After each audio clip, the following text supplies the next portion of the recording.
Welcome. This is Raina Nisus, your host of A Season of Caring podcast, where we share stories of hope for family caregivers, breaking through the busyness and loneliness of caregiving to see God even in the middle of the season. Today, I'm excited to introduce you to our guest, Leah Stanley. Leah was 29 years old and still a new bride when her grandparents were diagnosed with Alzheimer's and an unspecified dementia, respectively. Leah, who shares her caregiving story in her book, Goodnight Sweet, A Caregiver's Long Goodbye, has been a featured speaker with medical professionals and family caregivers alike. Her newest book, Caring for a Loved One with Alzheimer's and Other Dementia, Everything I Wish I Had Known, is a practical tool to help future caregivers prepare and current caregivers thrive. She is originally from Memphis, Tennessee, and now lives with her family in Houston, Texas. Welcome, Leah. It's so good to have you here today. Thanks so much, Raina. I'm so glad to be with you. Well, start off by telling us a little bit about your caregiving. Just tell us a little bit about your grandparents and what that looks like for you. Absolutely. As you said, I'm from Memphis, Tennessee. My grandparents lived in north central Arkansas, so about 2.5 hours away. I couldn't just get in the car and run over there. It was a day trip, of course, but it wasn't like 10 minutes across town. It was an ordeal to get over there. So I went as frequently as I could, and I had seen my grandmother was starting to repeat herself, and I had seen different things that made me kind of give her a little bit of a side eye. But again, the observation, I was quite young. I was going through the whole taking my boyfriend over there. Then I got engaged. Then I was planning a wedding, and I was still going and visiting. We were very, very close. I was still seeing these things go on, but in my mind, first of all, I was like, well, I don't know what to do about it. I don't even know if there's a problem. Is this a problem? Is she just getting older? What's going on? Well, spoiler alert. No, it wasn't that she was just getting older. There was an actual issue that needed to be addressed, and I just didn't know what to do with it. So one day I come home from work and I have a phone call from their neighbor, not from them, but from their neighbor, which that in itself was stunning. Like, okay, wait, what are you doing calling me? He told me a horrifying story. He said, okay, your grandparents left home on Saturday morning. 4 days later, they turned up 2 hours from home. They were on the side of the road with a partially wrecked car with a flat tire, and it was below freezing temperatures. And he was just saying, you really need to get up here. And I was just like, huh. And I mean, my husband and I, 8 months married, we dropped everything and went over there. And that started a 3-year journey of providing care for these folks. And then, of course, learning on the same day that both grandparents, my grandmother had Alzheimer's, my grandfather had an unspecified dementia. As I've told people when I speak, I'm like, at the end of the day, you really didn't care what they called it. I just knew something was wrong. So that started the journey. And then from there, I always laugh and tell people, guess what Leah knew about caregiving at 29 years old? That would be nothing, exactly nothing. I had to learn everything from the ground up. So it was an appalling journey. I mean, that's one of the reasons I seek to educate people today. It was so important to me coming through that journey, learning everything on this very steep learning curve. People need to know. People don't know what they don't know, and they need to learn to be prepared because it could happen to you. You could be minding your own business one day, and the next day, the whole world's upside down. That is exactly what happened to me. Yeah, for sure. And I know for me, that's one of the reasons why I became a positive approach to care trainer, because I'm so passionate about what TIPA teaches. Yes. And how much that would have helped me in my caregiving, because though TIPA was around, things were just not quite the same. Even it would have been 10 years ago when I started caregiving for my dad full-time, driving the 4-hour drive, all of that stuff. Yep. And so there just wasn't the access to all of it. If there were podcasts, there were very few of them. There just wasn't a lot out there. Right. I think also for us going through it so much earlier with my mom, we'd read the 36-hour day. We'd done some of those things early on, but I definitely did not know TIPA existed. And I am such a huge advocate for educating ourselves of what's happening in the brain. Yes. So we can have realistic expectations and we can really focus on what's left. We can't do anything about what they can't do, but we can give them purpose and dignity in what they can do. Absolutely. And so I think that's what educating ourselves does. So I'm totally had to jump on the soapbox on that one, Leah. No, I'm right there with you for the same reason. Exactly. Because people don't understand. What I find is and I hate using this word because sometimes people misunderstand it. People are ignorant. I'm not saying people are stupid. Let me be clear. No one's stupid. You don't know what you don't know. I didn't. I was ignorant. I just didn't know. I didn't know that this was not just normal aging. This was a condition, a real condition. And then I didn't know how to talk to them. In the early days of it, I would correct and I would think, well, no, let me help you understand it. And I had to learn, no, this is not something that gets better. A child, people like to compare it to childhood. It's not like childhood. It's not like having a child because the child will grow. The child will learn. Right. The child will mature. Yes. This is a mature adult who has a condition. It is their brain damage. Yes. Their brain is dying. Yes. And when you understand that, that's when you give up arguing. That's when you give up trying to course correct and quizzing. Oh, Lord have mercy. That when I see people, who is that? Do you know who that? It's like, okay, please stop. They don't necessarily know who you are. And with intuitive thought, they still understand that they realize they don't know. And all this does is make them feel bad. This does not help at all. But people don't know that. You don't realize that. So again, some well-meaning folks just launch into, well, I'm going to just help them understand. It's just not that easy. Right. It's not at all. Yeah. So you said 3.5 years of trying to care for them. What did that look like? Well, initially, my husband and I are in our first apartment together. It was a 2-bedroom walk up with no elevator, and which was fine for us when we were young, of course, in our 20s, but my grandparents were significantly older. So I knew that was going to be a problem. We saw mobility issues with my grandmother. So I thought, well, I can't keep them here. So then we were like, well, okay, so maybe we sell their property and we buy a house. But then I had 2 half brothers. And I thought, well, okay, the problem there is they live out the term of their lives. I take care of them. I quit everything to take care of them. And then at the end of their lives, what about me? What happens to me? Do we have to suddenly move out of our house so that the will can go through, so that each grandchild gets what they're supposed to get? Do you see what I mean? It was just, the whole thing was fraught with issues. So it came down to realizing that my grandparents truly needed, together as a couple, they needed more than I could provide for them. That was not an easy decision to come to. I wrestled with that. I tried to put them in independent living. They had long gone past that.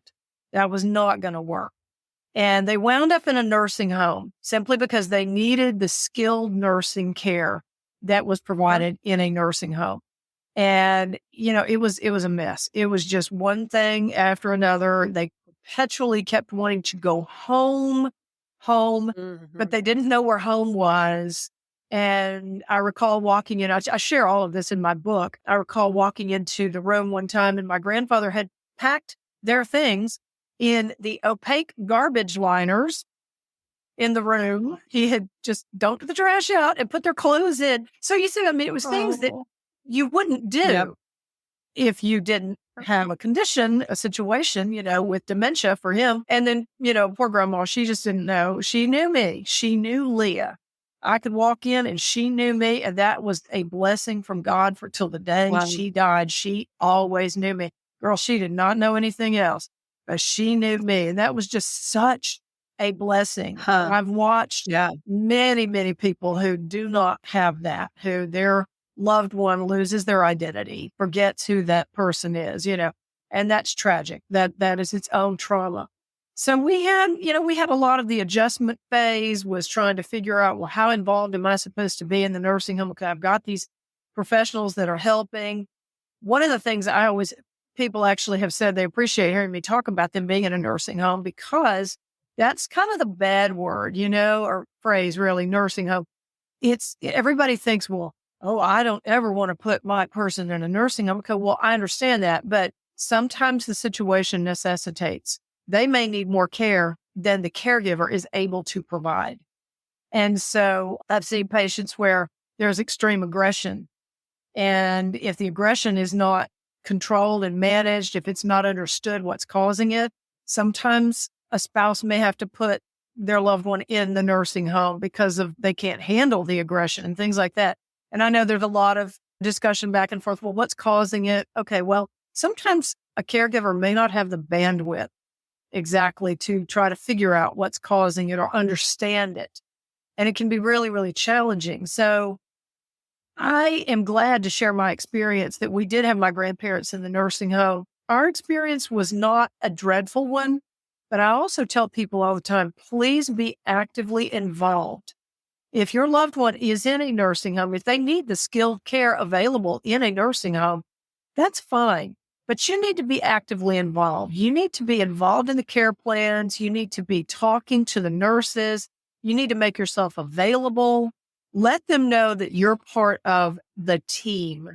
You are there to help answer questions. Hey, maybe I can give you a hint about something that they like or that they don't like that may help the care.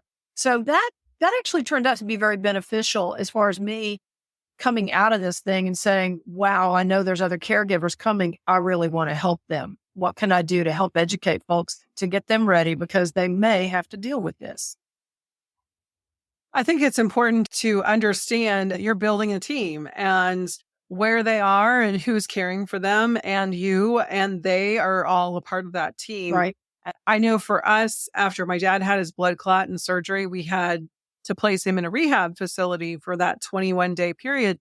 And I just want to encourage people to know rehab facilities are not used to dealing with people with dementia or Alzheimer's. That's And true. so to just be able to place them and think that the care staff are going to know how to navigate that just because they're a nurse or just because they're a CNA doesn't mean they understand dementia and Alzheimer's. And so I think it is really important to remember to offer that support and make sure that you're providing as much support for it to be a successful setting for them. We actually had 24/7 caregivers while he was in the rehab facility because of the fact that he was not weight bearing on one leg and he wouldn't remember that. So unless someone was right there with him, reminding him that he can't stand up, then he was going to stand up or he was going to take the bandage off. And possibly even, earlier he had stitches in his finger and woke up in the middle of the night, or much earlier in his progression of his disease, woke up in the middle of the night and pulled his stitches out because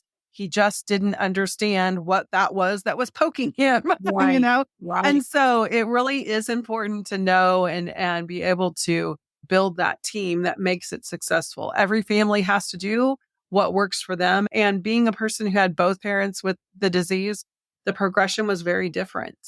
And so there are no two patients that respond exactly alike.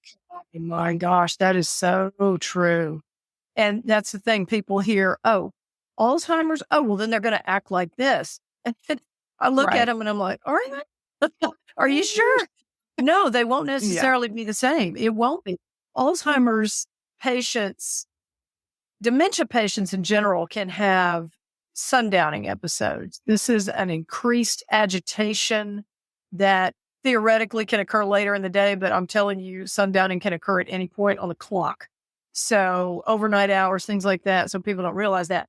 Well, not all dementia patients have sundowning, but some do. And it seems to be more prevalent in Alzheimer's patients, but not all Alzheimer's patients will have sundowning. And when it does start, people are like, well, what's going on? What's this? It's like, okay, well, see, that's sundowning. That's something that's kind of coupled along with the Alzheimer's. It's not a new problem. It's all kind of together, but not everybody's going to have it. So it is funny what you said, not ha-ha funny, but just realistic that not every medical professional knows how to work with the dementia patient. It's very highly specialized.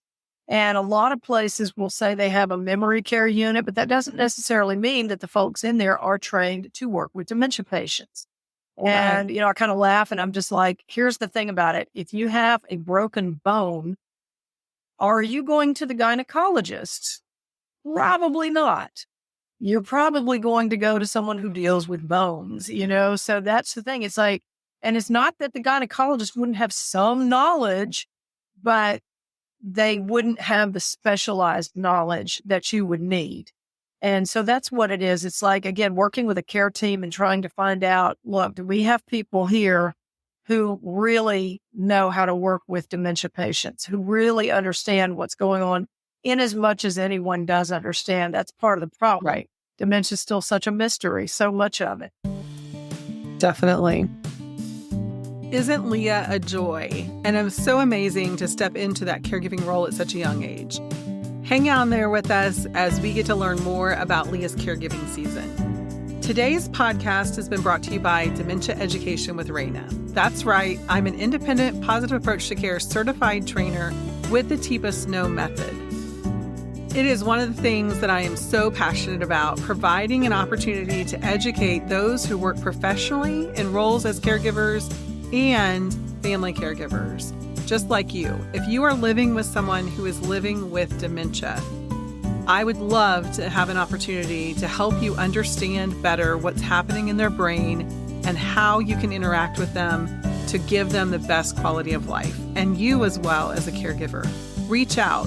If you want to get a group of family members together, we can do a Zoom training. Or if your church is looking for people to be able to support family caregivers, I would love to be able to talk to you about how I could do a presentation for your group. Zoom or in person, one of my favorite things to do. So just reach out, raina@aseasonofcaring.com. I would love to talk to you more about this opportunity. Now let's get back to our conversation with Leah about her grandparents' journey. So do you have a favorite caregiving story you want to share with us about your grandparents? Well, I'll tell you, this is so funny. I tell people this story because this relieves a lot of stress for people. It's not a laughing matter. Let me clarify. This is not a laughing matter. This whole caregiving thing is not a laughing matter. But when we had first gotten to my grandparents' house and when all of this heavy was going down and it was one blow after another, and it was just several days of us being over there with them. And my husband and I were just frazzled trying to make everything work together. So one morning, early, we were in our bedroom, which was across the hall from my grandparents' room. So they're in there. We hear them. Okay. We hear them talking. He's trying to get her up and she's calling him daddy, like her father. And I'm just in pieces laying there listening to this going, doesn't she realize that's her husband, not her father? Why is she doing that? And the whole dialogue goes back and forth and she's saying, I love you, daddy. And he said, well, I love you too. And I'm just like, this is just, it was killing me. It was just, I thought, what am I can't even believe this. She gets out of bed. I hear everything. I can see it happening in my mind as I'm listening to it. She walks in the bathroom and out of nowhere, she goes, there's your teeth. My husband and I were laying in our bed in there. And it was one of those, my husband told me, he said, I thought I was going to die. He said, I was laughing so hard. He said, I can't laugh. I can't laugh out loud. She'll kill me if I laugh out loud. Well, I'm sitting there thinking, I can't laugh. Chris will laugh, cold-hearted and mean. So he and I are both sitting there and we're like biting our knuckles, and we're starting to shaking the bed. I am telling you, when we finally realized that we were both just really tickled, we sat there and laughed and we were like burying our heads in the pillows, trying to be quiet, And at the end of it, it was, I even talk about this in my book. It was a major stress release. And I talk about the fact we were not laughing at my grandparents, but it was like, to me, I could just imagine teeth in a glass and you're trying to figure out whose teeth they are. It had never hit me. I thought that was the funniest thing I'd ever heard. And I just thought, I need people to understand sometimes in the middle of the horror show that is dementia caregiving, sometimes you just need to laugh. And sometimes there are just funny things that happen. And it does not mean you're cruel. It does not mean you're mean and heartless.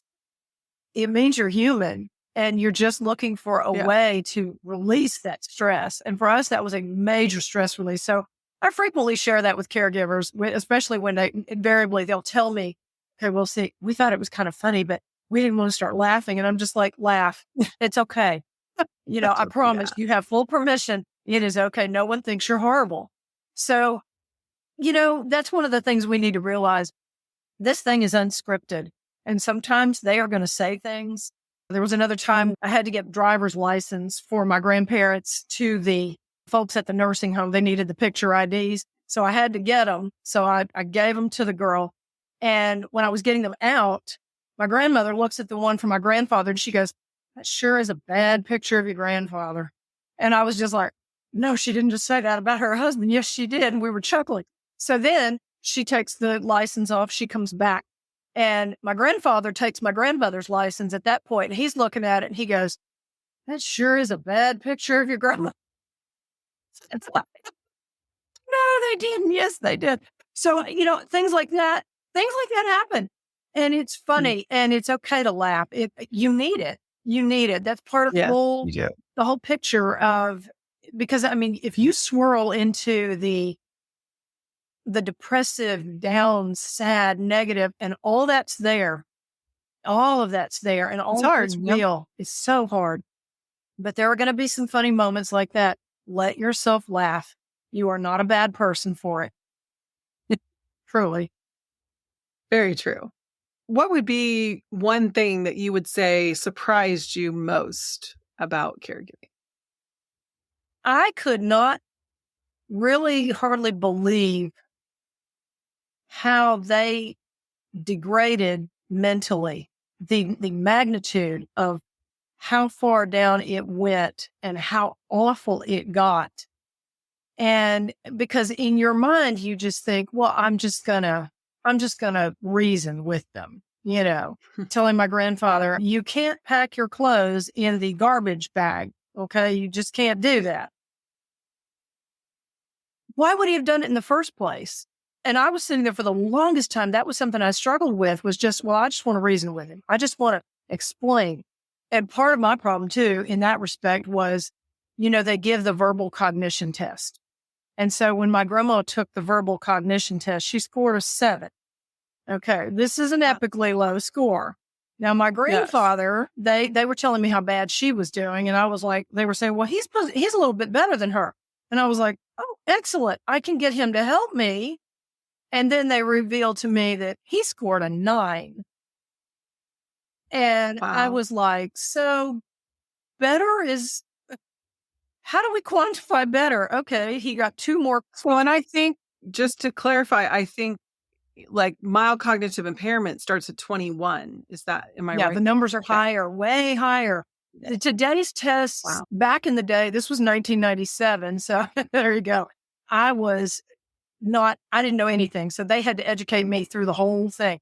And one of the doctors said, what we're going to do is we're going to give what he called a little 20-point quiz. So back in the day, they asked 20 questions. And again, she scored 7, he scored 9. So today's verbal cognition tests are rated, there are 30 questions. And there is the Montreal Cognitive Assessment, and they call it the MoCA test. The MoCA test is the one that tries to test more for executive functioning, which is frontal lobe thinking, reasoning ability. And so I think they're favoring that test a little more than some of the others today. But that's what it is. It essentially, if you can't answer, and they're basic questions, they are questions. It's no this question of a train left New York, it's nothing like that. They're not trying to make it crazy. They're trying to really get to the root of how you're thinking. So they will ask the participant to answer like math questions. They will ask them basic questions. Who is the president? What day is today? What city are we in? Things like that, But most of the time, people will take the test when there's no cognitive issue. They will take the test, and most people will score, 28, 29 to 30, When cognitive impairment starts to show, when you're starting to get answers in the lower 20s, and then it goes on down from there. And so you can imagine what 7 and 9 look like at that point. It's like, oh, how did we get here? Well, it didn't happen overnight. Throughout this time, I mean, there's so much stress in living far away, having a new marriage, having all of these things, and then not even the family dynamic of how you end up being the primary caregiver for them. Right. But then looking at through this journey, just share a story with us of when God showed up for you. Oh my gosh, that one was so quick and so easy. One of the first things that happened, okay, so Again, we're in Memphis. They're over in Arkansas. It's a 2.5-hour drive. Well, guess what had happened the day before we went over there? Snow hit across north central Arkansas. So as we went further north, we saw more snow. Well, guess where my grandparents lived? They didn't live on an ordinary street. No. They lived on the gravel road that was off of the other gravel road. You understand? I mean, it was just like a nightmare. So we're trying to get into this place. Now, we're going along and we're doing just fine until we get to that first really big hill. And then all of a sudden, my car is fishtailing and I wind up. And I mean, this is a gravel road in the middle of nowhere. There is no traffic out here. You know what I'm talking about? No cars. It is the middle of the country. So I'm sitting in the middle of this road and I'm thinking, okay, we cannot be stuck. We cannot be this close and be stuck. So we had kitty litter in the back. We were like, okay, the kitty litter is going to help. No, the kitty litter did not help. In short, the kitty litter did not help. So I thought, okay, what else do we have? Floor mats. We got floor mats. So we pulled the floor mats out, put those under the tires. The floor mats flew out like, as my husband put it, like they had been rejected. And I laughed so hard when he said that. Of course, that was another one of those laugh moments. It was just like the stress was everywhere, but we were sitting there laughing our tails off about this floor mat that had gone flying. So we're sitting there in this thing going, okay, I'm out of ideas. I don't know how to do this. So I am looking, I'm kind of, I'm kind of wiping my face and I'm laughing so hard. I've cried. And so I'm wiping my face and I said to God, okay, what are we going to do? What are we going to do? And my mom was with us and she was in the back seat. She turned around and she said, somebody's coming. And I was like, and I turned and I looked back. Yes, indeed. It was the neighbor who had called me the day before. And he came out and he got out of the car and he hollered up the hill. He said, Leah? And I was like, yes, it's me. And I could not believe it. I was like, what? How? We did not sit there 5 minutes. Do you hear me? I mean, we could have been there for hours with nobody. Mm-hmm. And there was there were back ways in, but there was no back way in that didn't involve hills, up and down hills. And I was like, I don't know how to do this. Well, Max shows up and he's got chains on his tires. He's ready. And I was just like, I mean, this is unbelievable. We had asked the Lord as we left Memphis, we were just like, we don't know what we're going into. So you've got to help us. You've got to go before us. And he did. But he was ready. He was ready. He was there before we were. I was like, thank you. I'm truly serious. Thank you, Jesus, because it was, I don't know what we would have done. I mean, I couldn't have gotten to them. And then, of course, I share all of this in my book. And so I walk through it, explaining it just step by step what happened.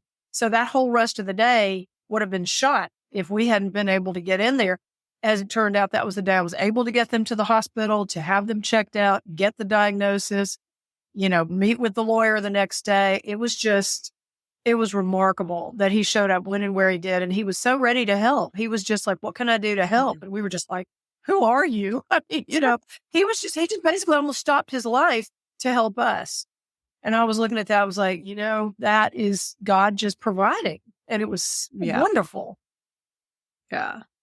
I love it when he does that, when he calls our attention to it, because he's doing it all the time and we just miss it. Yes. But there are times that we are so desperate that we see it. And it is, you're so desperate and it is so obvious. There's just no possible way you could explain it. It's like, well, you could try to tell me, oh, it was coincidence. I don't believe that. I'm telling you, I know that Jesus is so faithful.